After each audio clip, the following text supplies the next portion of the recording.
Balloon ఊదినప్పుడు his his అని కొద్ది శబ్దం మాత్రమే వస్తుంది. కానీ బెలూన్ పేలినప్పుడు చాలా పెద్ద శబ్దం వస్తుంది. ఆ శబ్దం రావడానికి గల కారణం తెలుసుకునే ముందు నా ఛానల్ ఎవరైనా సబ్స్క్రైబ్ చేయకపోతే ఇప్పుడే చేసుకొని పక్కన ఉన్న బెల్ ఐకాన్ క్లిక్ చేయండి.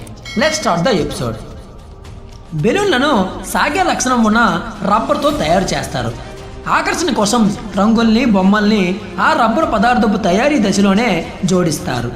అలాంటి బెలూన్ గోడలు ఊదకు ముందు కొంచెం దళసరిగా ఉంటాయి. ఊదే క్రమంలో ఆ గోడలు రబ్బరుకున్న స్థితిస్థాపకత లక్షణం వల్ల అవి సాగుతాయి. ఆ విధంగా సాగేప్పుడు రబ్బర్ బాహ్యణువులోకి నిర్మాణాత్మక మార్పులు జరగడం వల్ల అణుశక్తి పెరుగుతుంది.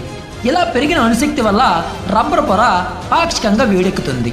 ఆ వేడికి లోపలికి వెళుతున్న గాలిలో వ్యాకోచాలు రావడం వల్ల హిస్ హిస్ అని శబ్దం వస్తుంది.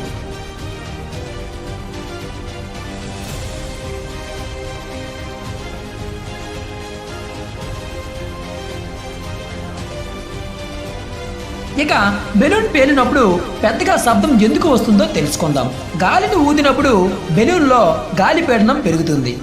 ఆ దాటికి గోడల పొరలు సాగి క్రమేపీ ఆ గోడల స్థితిస్థాపకత లక్షణం తగ్గిపోవడం వల్ల లోపల గాలి పీడనం పెరుగుతుంది.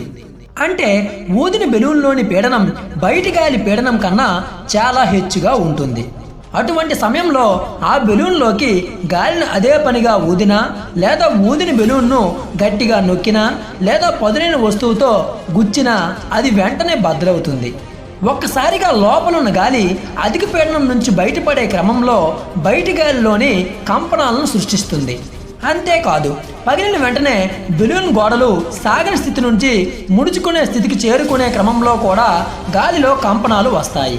గాలిలో జరిగే కంపనాలే శబ్ద తరంగాలు కాబట్టి బెలూన్ పగిలినప్పుడు పెద్దగా శబ్దం వస్తుంది.